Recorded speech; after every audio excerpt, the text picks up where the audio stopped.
주 나 항상 생명 주신 그 은혜를 마음에 새겨봅니다. 마음에 새겨봅니다. 주 달리신 십자가를 내가 볼 때 주님의 답이 내 마음을 겸손해 주께 감사하며 내 생명 주께 드리네.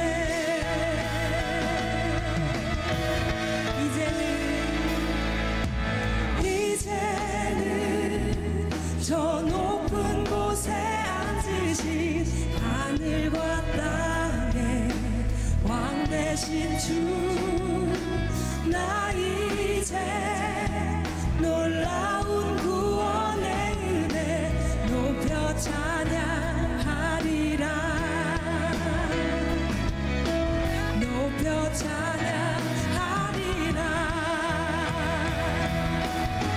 주 달리신 십자가를 내가 볼 때 주님의 답이 내 마음을 겸손해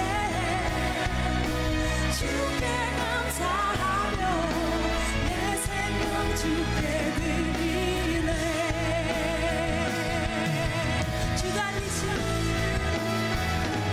주 달리신 십자가를 내가 볼 때 주님의 답이 내 마음을 겸손해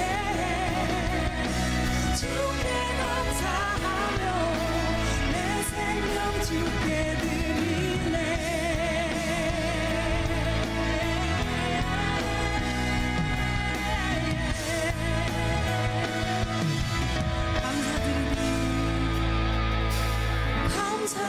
감사드리리 주의 십자가 나의 친구 되신 주.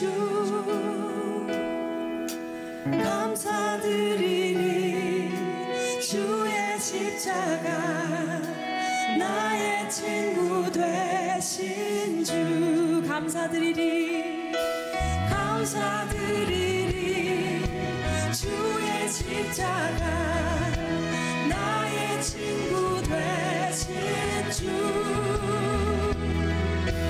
감사드리리 주의 십자가 나의 친구 되신 주. 주 달리신 십자가를 주 달리신 십자가를 내가 볼 때 주님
세상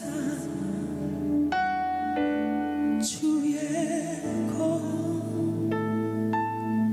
십자가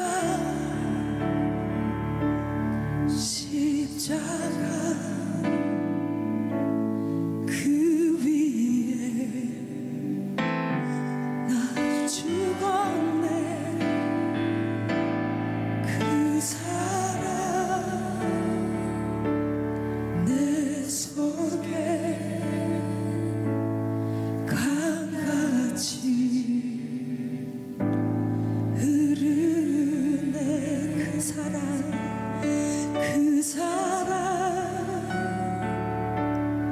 내 속에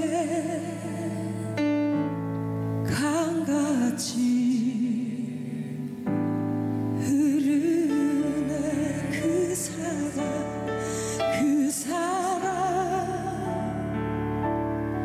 내 속에 강같이 흐르네.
일어나셔서 찬양하시겠습니다.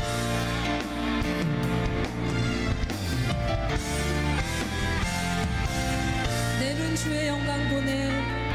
내 눈 주의 영광을 보내. 우리 가운데 계신 주님,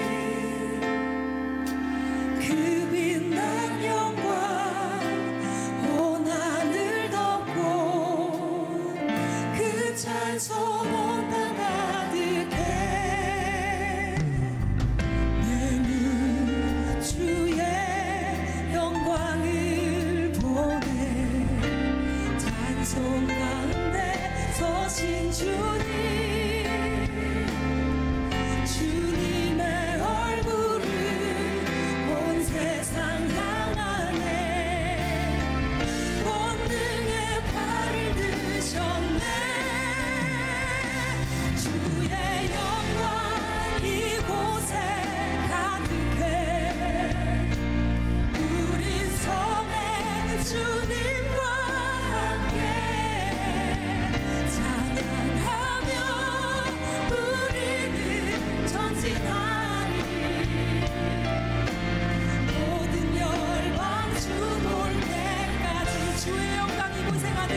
오늘의 말씀은 사도행전 23장 10절에서 11절 말씀입니다. 큰 분쟁이 생기니 천부장은 바울이 그들에게 찢겨질까 하여 군인을 명하여 내려가 무리 가운데서 빼앗아 가지고 영내로 들어가라 하니라. 그날 밤에 주께서 바울 곁에 서서 이르시되 담대하라. 내가 예루살렘에서 나의 일을 증언한 것 같이 로마에서도 증언하여야 하리라 하시니라. 아멘. 제주도에 가면 김영 미로 공원이 있습니다. 언젠가 가족들과 함께 그곳에 갔다가 그 미로 공원에 들어간 적이 있었는데 사진에서 보시는 것처럼 굉장히 복잡합니다. 제가 좀 둔해서 그런지 들어가서 나오지를 못하고 계속 헤매니까 모르는 분이 저를 보고 나가는 길 가르쳐 드릴까요? 그러는 거예요. 그래서 기가 솔깃해서 어떻게 하면 돼요? 이렇게 물어봤더니 그분이 한쪽 벽에다가 손을 대고 한쪽 벽만 의지하고 가라는 거예요. 나중에 제가 이제 그렇게 하고서 거길 빠져나온 다음에 알아보니까 미로를 빠져나오는 방법 가운데 좌수법, 우수법이라는 게 있더라고요. 그런 곳에 갇혔을 때 한쪽 벽만 의지해서 계속 따라가다 보면 미로를 푸는 방법이다. 또 우리가 잘 아는 고전적인 방법은 실이나 끈을 이용해서 그걸 풀어가면서 빠져나오는 방법도 우리가 압니다. 저는 그날 물론 그 미로 공원에서 나오면서 그분이 전해준 이야기대로 빠져나왔지만 미로라고 하는 그 복잡한 곳 속에 들어가서 복잡함을 푸는 방법은 단순함이다라는 것을 다시 한번 알게 됐습니다. 우리 인생도 살다 보면 참 복잡한 문제가 많습니다. 왜 이렇게 생각할 게 많고 해결해야 될 게 많고 하나의 문제를 해결하면 또 다른 문제가 우리를 기다리고 아니 동시에 많은 문제가 우리에게 도전해 올 때가 있습니다. 그렇게 복잡하고 힘들 때 우리는 그 인생의 문제를 어떻게 해결할 수 있을까? 이 사람도 만나고 이 사람도 만나고 이런 방법 저런 방법 되는 대로 다 동원하는 게 과연 복잡한 우리 인생을 푸는 데 도움이 될까? 아니라는 거예요. 인생이 정말 꼬이고 복잡할수록 오히려 단순해져야 돼요. 좌수법, 우수법처럼 아니 실 하나를 의지하고 나오려고 할 때 의외로 우리가 복잡한 미로를 푸는 것처럼 단순하게 하나만을 바라볼 때 우리 인생의 복잡한 것들을 풀어갈 수 있다. 지금 우리가 사도행전에서 바울의 인생을 이야기하고 있는데 바울은 참 복잡한 사람이죠. 원래 유대인인데 로마 시민권을 가졌어요. 철저한 유대교 신봉자였고 학문적인 사람이었는데 중간에 부활하신 예수님을 만나서 기독교인이 됐어요.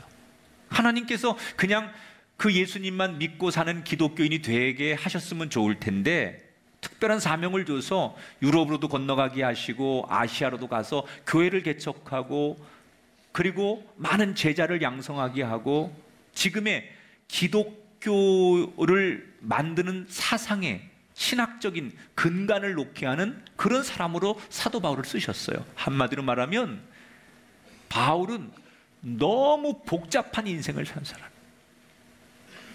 만나야 될 사람도 많고 해결해야 될 문제도 많고 다녀야 될 보폭도 너무 넓게끔 만드신 분이 하나님이 그렇게 만든 분이 바울이에요.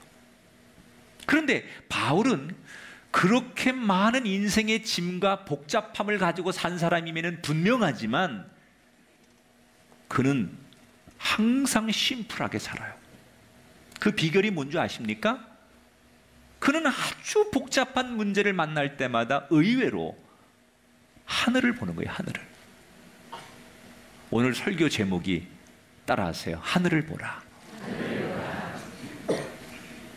너무 복잡한 문제가 많은 바울. 그럴 때마다 바울은 힐끔 하늘을 보며 미로와도 같은 인생의 복잡한 문제를 풀어가는 삶의 지혜를 엿볼 수 있다는 거예요.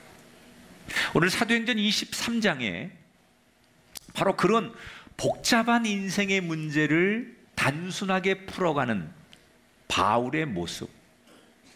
자, 지난 시간에 지금 바울이 예루살렘에 돌아오지요.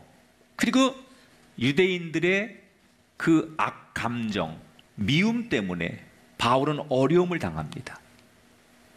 로마 군인이었던 천부장에게 바울이 넘어가게 되고, 바울은 원래 그 천부장이 군인 특유의 고문을 해서 바울의 죄를 자백 받아내려고 했지만, 바울이 로마 시민권자라는 것을 알게 되고서는 이 천부장이 놀래서 바울에게 고문을 하지 못하죠.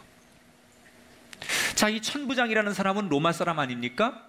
그런데 유대인들이 같은 유대인인 바울을 지금 고발한 거예요.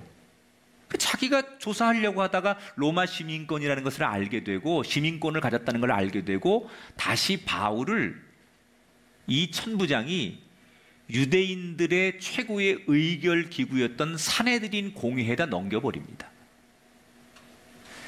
산헤드린 공회라는 것은 로마의 지배를 받고 있는 유대인들이 자기들이 스스로 가지고 있는 자치 의결권이에요.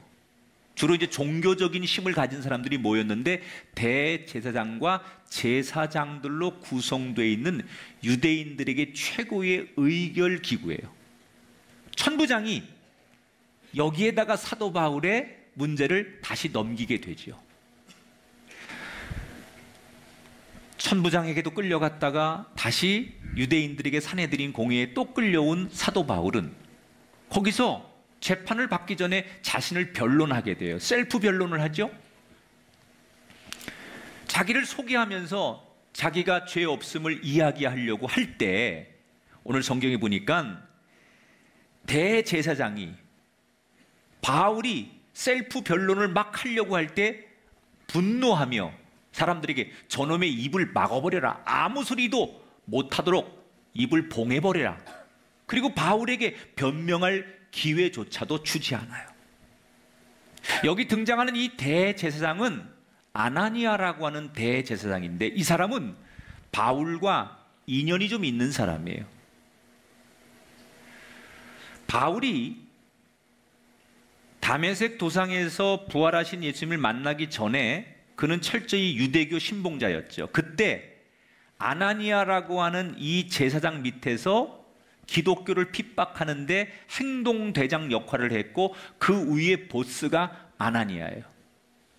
그러니까 기독교를 함께 핍박하고 기독교를 멸하기 위해 한편이었던 사람이에요. 그런데 어느 날 그 바울이 자기가 부활하신 예수를 만났기 때문에 자기는 유대교를 떠나서 기독교로 자기가 종교를 바꾸겠다고 하니까 아나니아 입장에서는 바울이 변절자처럼 느껴지는 거예요.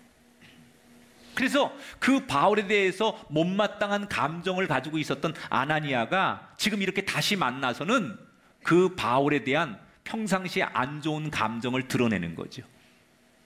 입도 뻥끗하지 못하도록 변론의 기회도 주지 말아라, 이렇게 얘기를 해요. 자, 너무 억울한 바울은 뭔가 자기 의사를 표현해야만 지금 이 복잡한 곳에서 자기가 빠져나올 수 있는데 아무 말도 못하게 하니까 답답하지 않겠습니까? 그래서 하나님 앞에 눈을 질끈 감고 기도해요. 하나님, 지혜를 주세요.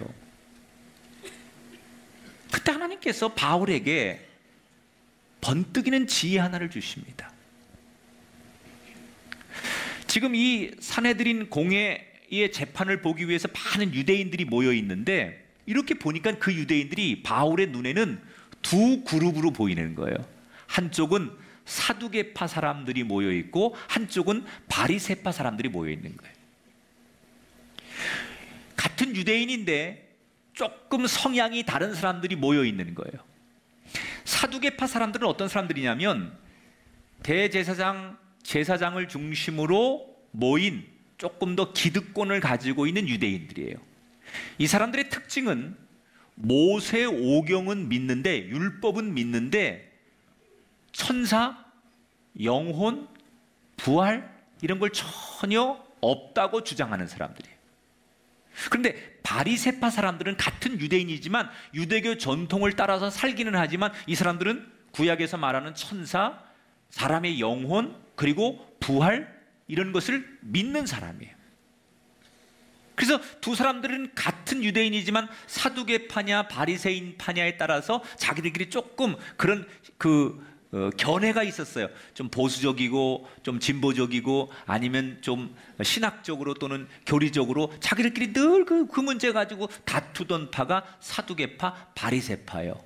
이걸 딱 보는 순간 바울이 긴 얘기 못하고 그 군중들 앞에서, 대제사장 앞에서 뭐라고 한마디를 탁 던졌느냐, 나는 부활과 천사와 영생을 믿는 사람입니다. 이렇게 얘기를 했어요. 그랬더니 아니나 달라요. 사람들이 웅성웅성 거리는 거예요. 사두개파 사람들은 부활과 영생과 천사를 안 믿으니까 이 바울이 나는 부활과 천사와 영생을 믿습니다 라는 말에 분노하면서 저놈을 죽여라 이러는 반면에 바리새파 사람들은 그걸 믿는 사람들이니까 갑자기 표정이 환해지더니 우리하고 비슷한 생각을 가지고 있네? 그러면서 바울을 향해 공격하는 게 아니라 자기들끼리 부활이 있니, 영생이 있니, 천사를 믿어야 되느니 안 믿어야 되니 이 문제 가지고 자기들끼리 바리새파와 사두개파가 다투는 거예요. 천부장이 이거 웅성거리고 막 여기 군중들이 서로가 막 삿대질을 하고 분위기가 심상치 않으니까 안 되겠다. 그래서 급하게 바울을 데리고 나오게 돼요. 자, 이 이야기가 지금 23장 앞부분에 나오는 이야기를 제가 요약해 드린 거예요. 이 이야기를 제가 묵상하면서 뭘 생각했냐면 인생에는 두 가지 길이 있다는 거예요. 하나는 공회원들의 길, 대제사장과 제사장 이런 사람들이 지금 가지고 있는 인생관은 어떤 거냐면 오로지 내 눈앞의 이익을 따라서 인생을 선택하는 사람들. 지금 이 유대인들이 법적으로는 사도 바울을 고소하고 사도 바울을 죄를 물을 수가 없어요. 왜냐하면 사도 바울이 복음을 이방인에게 전했다고 해서 그게 법적으로는 죄가 될 수 없거든요. 그런데 왜 바울을 그렇게 미워하느냐? 법적으로 안 되는데 말도 안 되는 억지를 부려서 지금 그 바울에게 죄목을 뒤집어 쓰이는 건데 그 이유는 자신들이 가지고 있는 기득권, 이걸 유대인들이 가지고 있는, 유대교가 가지고 있는 기득권을 자꾸 기독교인들이 영향력이 세져서 뺏어갈 것 같으니까 바울이 감정적으로 미운 거예요.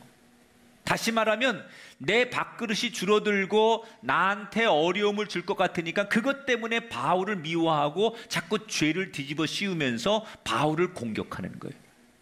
또 자기들끼리도 사두개파, 바리새인파들이 지금 싸우는 이유는 뭐예요? 서로가 다른 정당에게 주도권을 뺏기지 않으려고 바울을 도왔다, 안 도왔다 그런다는 거죠. 그러니까 이 사람들은 뭐를 선택할 때 나한테 이익이 되느냐 유익이 되느냐 이거에 의해서 결정도 했다, 번복도 했다 하는 사람들이 공회원들의 삶이라는 거예요. 그런데 바울은 어떻느냐? 바울은 지금 나한테 이 이익이 되느냐, 이 말과 이 행동이 나한테 유리하냐 불리하냐 그거에 의해서 말하고 행동하는 사람이 아니었다는 거예요. 그의 관심은 뭐냐? 1절을 보세요.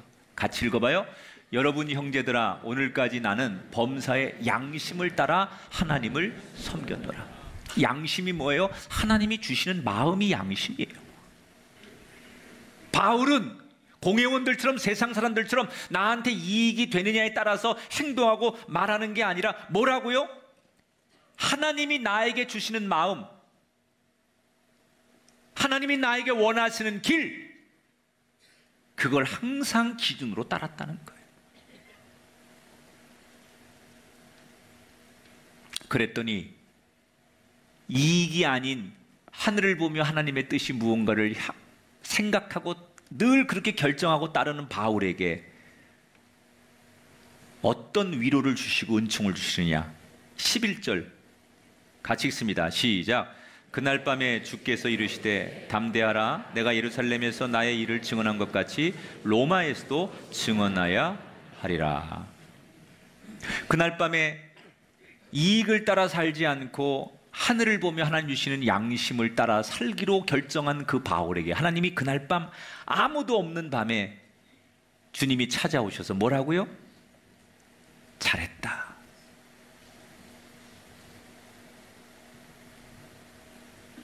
한번 따라하세요. 위로하시는 주님. 저는 이 장면에서 설교를 준비하다 이 장면에서 제가 얼마나 몇 시간을 이 장면을 상상하고 이 장면을 묵상하고 이 장면 때문에 다음 이 설교 본문을 이어가지 못해서 이 장면이 너무 벅차서 위로하시는 주님. 그날 밤 아무도 없이 혼자 지내는 그날 밤 주님이 찾아오셔서 바울에게 잘했다. 공회원들, 로마의 천부장, 누구도 내 편이 아니에요. 지금 누구도 나를 도와줄 수 없어요. 나는 고립돼 있고 나는 지금 인생의 막다른 골목이고 어떤 어려움이 내일 생길지 몰라요. 그런데 그날 밤 주님이 찾아오셔서 나에게 잘했다라고 위로해 주셨다는 거예요. 바울은 혼자가 아니었어요. 혼자인 줄 알았더니 주님은 늘 바울과 함께 하셨어요.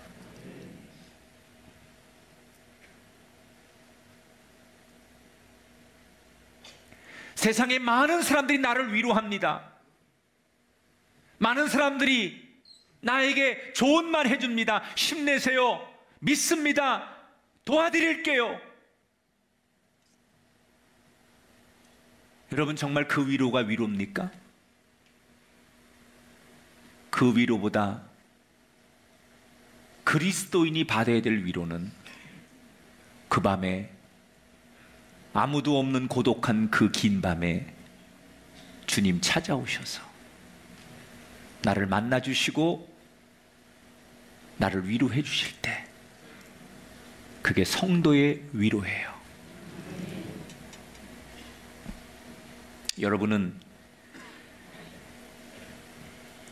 이익을 따라서 공회원들처럼 살아가십니까? 아니면 여러분이 살아가는 인생의 가치관이 하늘이십니까?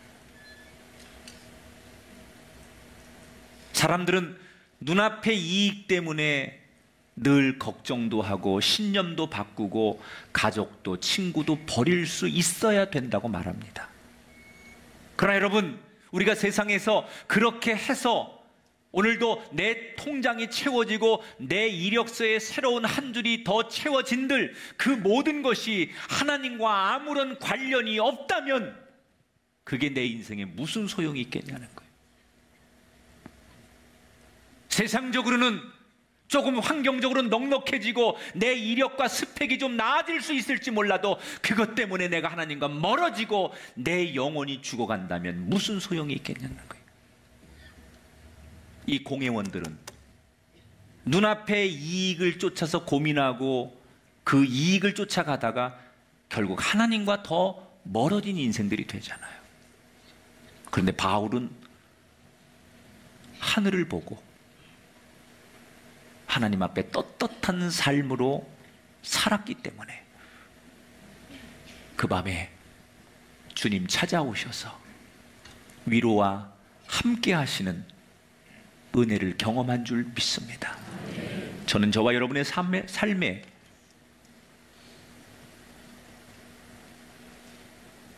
하늘을 바라보며 바울처럼 그 복잡하고 그 막다른 골목길 앞에서도 하늘을 보고 하나님이 주시는 그 마음으로 살아갈 때 그때 세상이 줄 수 없는 위로와 그 위대하신 주님의 함께 하심을 우리 모두가 경험하게 될 줄 믿습니다.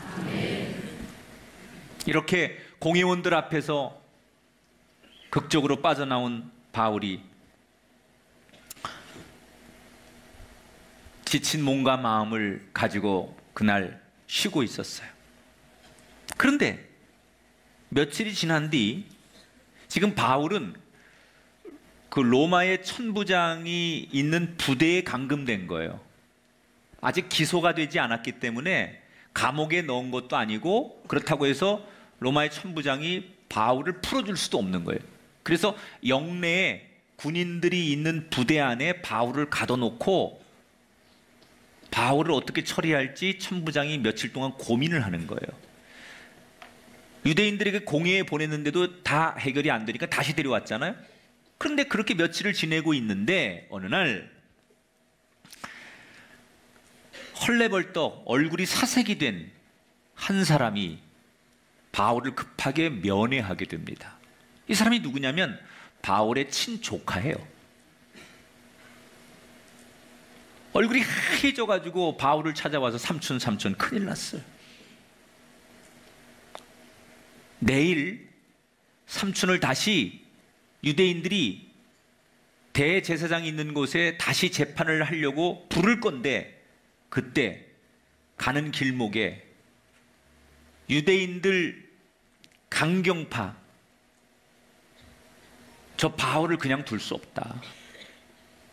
그래서 저 바울을 죽일 건데 다시 대제사장에게 재판받으러 가는 길목에서 우리가 매복해 있다가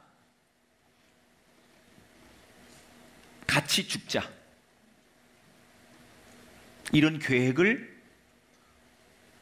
아주 강경파 유대인들이 세우게 돼요. 자, 이 테러리스트들은 실제로 그 당시에 그런 목표를 세우고 그런 일들을 많이 했던 사람들이에요. 그런데 그 자리에 하필이면 바울의 조카가 있었던 거예요. 뭐 학자들은 이 조카가 어떻게 그 내용을 알았을까에 대한 여러 가지가 있지만, 제가 볼 땐 이 조카가 아마도 그 자리에 있었고 그 비밀리에 자기들끼리 공작하는 내용을 듣고는 그게 자기 삼촌을 죽이는 일이라는 사실을 알고 뛰어와서 삼촌에게 알려주는 거죠. 그러니까 바울이 듣고는 이건 자기만 알아서 될 일이 아니니까 백부장, 천부장에게 그 조카가 한 이야기를 그대로 들려주게 됩니다. 자, 이 강경파 테러리스트, 이 사람들은 바울을 죽이기 위해서 치밀하게, 은밀하게 모여서 모의를 했을 거예요. 그리고 전략을 짜고, 그리고 무기를 준비하고, 이 사람들이 얼마나 그 각오가 대단했는지 바울을 죽이기 전까지는 음식도 물도 먹지 않고, 바울을 죽일 때까지는 우리가 음식도 물도 먹지 않고 바울을 죽이겠다, 이렇게 얘기해요. 그만큼 바울을 죽이는 것을 최목표로 40명이 아예 죽으면 죽으리라고 생각하고 바울과 함께 죽겠다고 다짐했던 사람들이었다는 거죠. 이 사람들의 의지가 얼마나 대단해요. 그리고 얼마나 이 일을 하기 위해서 은밀하게, 치밀하게 준비를 했겠어요. 그런데 그게 바울에게 결국 알려졌잖아요. 세상 사람들은 이 과정을 우연처럼 볼 거예요. 아, 바울이 참 운이 좋은 사람이네. 하필이면 조카가 그때 거기 있어가지고, 조카가 얘기해줘가지고 위기를 모면했네. 세상 사람들은 이 사건을 그냥 우연이고 운이 좋다, 이렇게 해석할지 모르겠어요. 그러나 저는 그렇게 보지 않아요. 이것은 하나님께서 바울을 도우시는 거예요. 하늘을 보고, 복잡할수록 하늘을 보는 이 바울에게 하나님은 위험 가운데 내버려 두지 않으시고 지키시는 하나님.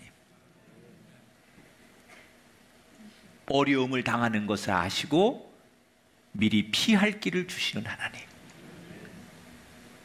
우리에겐 이 하나님이 필요하다는 거예요.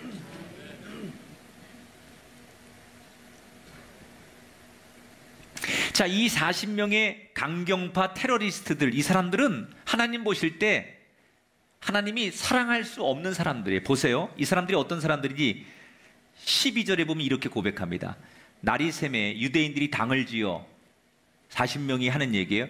맹세하되 바울을 죽이기 전에는 먹지도 아니하고 마시지도 아니하겠다 하고. 자, 이 사람들이 맹세를 해요. 그런데 누구한테 맹세해요? 자기들끼리 당을 짓고 자기들에게 맹세하는 거예요.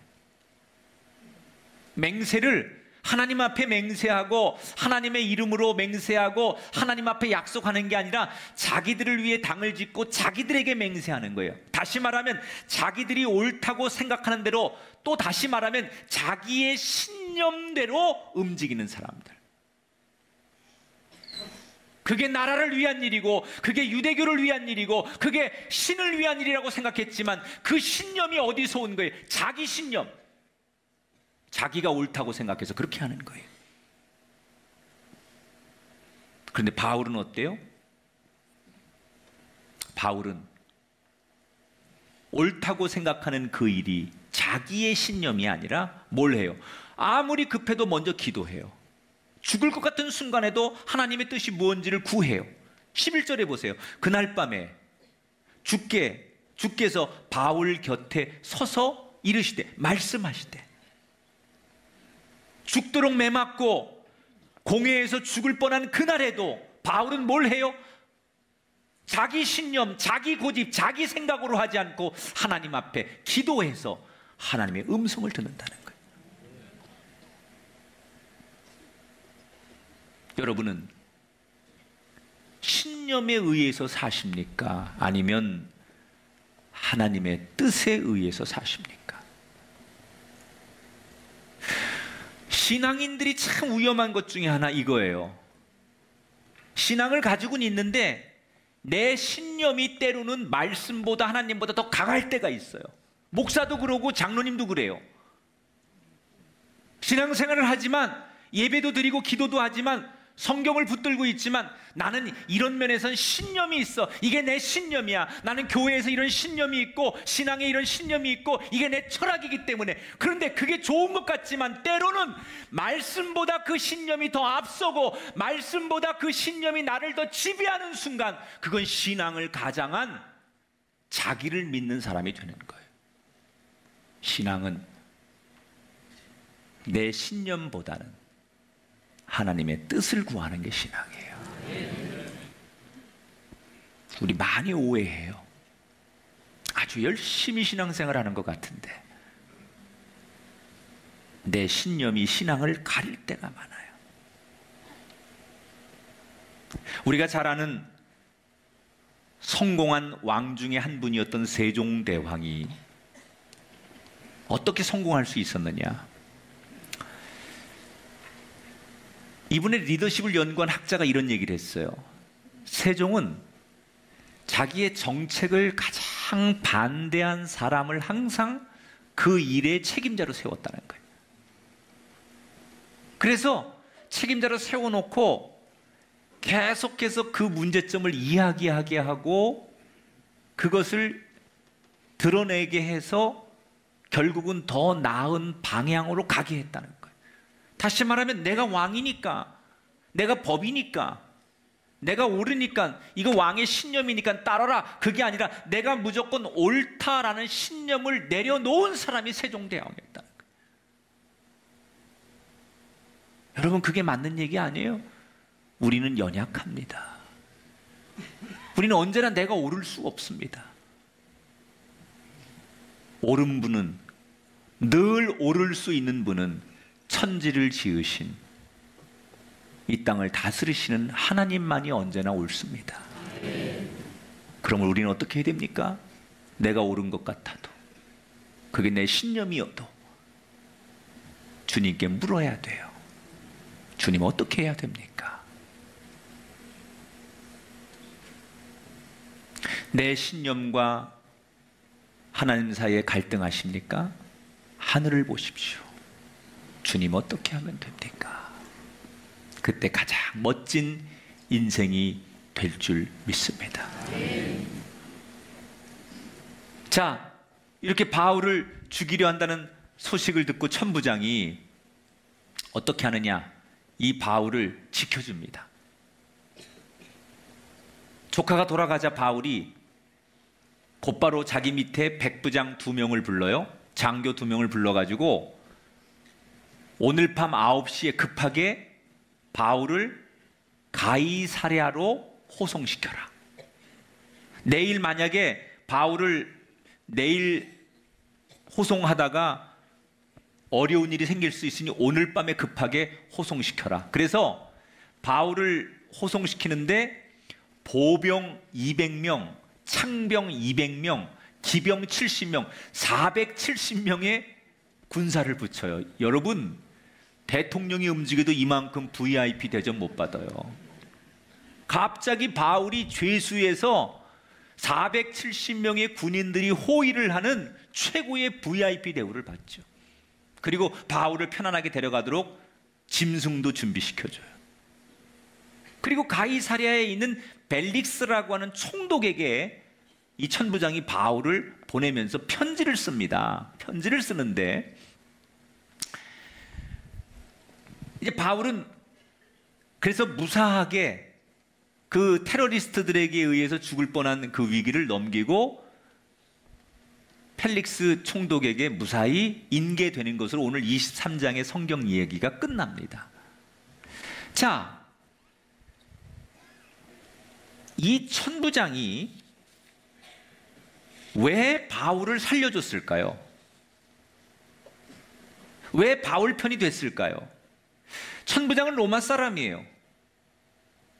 유대인들끼리 다투는 문제에 굳이 다툴 필요 없어요. 그리고 천부장 입장에서는 바울은 한 사람이고 유대인들은 대제사장과 공회원들이 많아요. 다수예요. 그러면 다수를 선택하는 게 자기는 정치적으로 맞는 거예요. 그런데 왜 혼자인 힘없는 사도 바울의 편이 됐을까? 2가지 이유가 있어요. 첫째는 바울이 로마 시민권자니까, 비록 유대인 출신의 로마 시민권자니까 그래도 같은 로마 시민권을 가진 사람을 보호해줘야 된다는 공직자 특유의 책임? 이런 게 있었을 수도 있어요. 그러나 근본적 이유는 그게 아니에요. 29절에 보면 이 천부장이 벨릭스 총독에게 보낸 편지 내용이 있어요. 거기에 자기의 마음을 이렇게 표현해요. 제가 읽어볼게요. 고발하는 것이 그들의 율법 문제에 관한 것뿐이요 한 가지도 죽이거나 결박할 사유가 없음을 발견하였나이다. 자, 뭐라고 이 천부장이 편지를 썼냐면, 내가 보니까 이 바울은 복음을 전하는 것 말고는 누구에게 해를 끼치거나 누구의 생명을 빼앗거나, 다시 말하면 나쁜 사람이 아닙니다. 참 좋은 사람입니다. 그런데 유대인들이 미워합니다. 여러분, 이게 얼마나 중요한 얘기냐면 로마 사람 입에서 기독교를 공식적으로 평가하는 이게 최초의 문서예요. 로마 사람인 천부장이 펠리스 총독에게 자기가 보는 기독교에 대한 공식적인 평가예요. 이게 기독교는 어떤 사람들이라고요? 과격하지 않고 남에게 해를 끼치지 않고, 이 사람들은 굉장히 선하고 남을 존중하고 사랑이 많고 인자한 사람들이다. 기독교를 그렇게 평가하는 거예요. 오히려 오랜 유대교 사람들이 더 갈등과 대립을 부추기고 폭력적이고, 그렇지 기독교인들은 굉장히 사람들이 선하고 항상 사랑과 남을 대할 때 인격적으로 대하는 사람들이다. 이렇게 얘기를 하는 거예요. 다시 말하면 이 천부장은 바울을 버릴 수도 있었지만 자기가 며칠 동안 이 바울을 대하면서 바울을 신문하면서 느꼈던 자기의 소회가 뭐냐? 어쩌면 사람이 저렇게 반듯하고 여유가 있고 유대인들하고 달라요. 자기를 괴롭히고 지치게 하고 힘들게 하는데도 늘 사람들을 만나면, 로마 군인들을 만나면 한결같은 환한 미소로 사람 마음을 기쁘게 할 만큼 사람들을 대하는 이 바울을 보면서 감동하는 거예요. 사람은 본성이라는 게 언제 나오느냐? 좋을 때는 안 나와요. 위기와 힘든 상황에서 본능이 나오는 거예요. 그래서 사람은 희노애락을 겪어봐야 돼. 그 여행도 같이 해보고 막 그래 보면 사람의 본성이 다 나오잖아. 이렇게 지금 화장하고 이렇게 아르고 앉아 있으면 다 젠틀해 보여요, 여러분이. 근데 요게 막 같이 힘든 일도 겪어보고 막 좀 짜증 날 만한 상황도 만나고 뭐 조금 서로 의견이 다른 상황도 이렇게 딱 해봤을 때 그 사람의 본성이 나오는 거예요. 지금 맛은 몰라.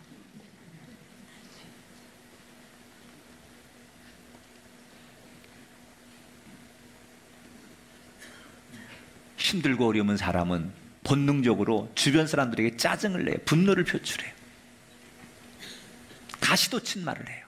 내가 힘들면 나도 모르게 그렇게 상대에 대해서 나도 모르게 그렇게, 그게 그 사람의 인격이에요. 그게 드러나는 거예요. 그래서 여러분, 성경이 가르치는 교훈 가운데 하나가 뭐예요? 더욱더 네 마음을 지켜라. 예수님은 배신하는 제자들을 보면서 원망하고 그들을 저주하기보다는 오히려 그들을 이해하고 더 사랑하셨어요. 그게 예수님의 본능이죠. 위기 앞에서 그 제자들을 국률한 마음으로 바라보시고 안아주시는 예수님. 그래서 예수님은 큰 분이에요. 근데 바울이 그랬다는 거예요. 지금 좋을 때가 아니잖아요. 가장 힘들고 위기스러운 그 순간 바울을 보니까, 천부장이 보니까 달라요. 사람이 달라. 그 바울의 여유와 그 바울이 상대를 감동하는 힘은 어디서 나온 걸까? 그는 복잡하고 힘든 상황일수록 하늘을 보는 거예요. 하나님을 보는 거예요. 하나님의 마음으로 그들을 보는 거예요. 그러니 로마 사람이든 유대인이든 그들을 사랑할 수밖에 없는 거예요. 인생의 미로를 만나셨습니까? 단순해 주십시오. 이 길로 갔다 저 길로 갔다, 이 사람 만났다 저 사람 만났다, 이거 붙들고 저거 붙들고, 미로는 절대 못 빠져나옵니다. 미로 같은 상황을 만나셨다면 고민하고 이 방법 저 방법 되는 대로 다 붙들지 마시고 예수님처럼, 바울처럼 하늘만 보십시오. 눈앞에 이익을 따라가지 마시고 하늘을 보고 가십시오. 여러분의 신념이 너무 앞서지 마시고 귀를 열어 하늘의 음성을 들으십시오. 힘든 상황, 가장 절망의 순간을 만나면 사람들에게 원망과 내 마음을 표하지 말고 그때는 하늘의 위로를 받으십시오. 그래서 예수님처럼 바울처럼 날마다 미로와 같은 우리 인생의 문제를 풀어가는 멋진 새 힘을 얻는 승리자가 되시기를 주님의 이름으로 축복합니다.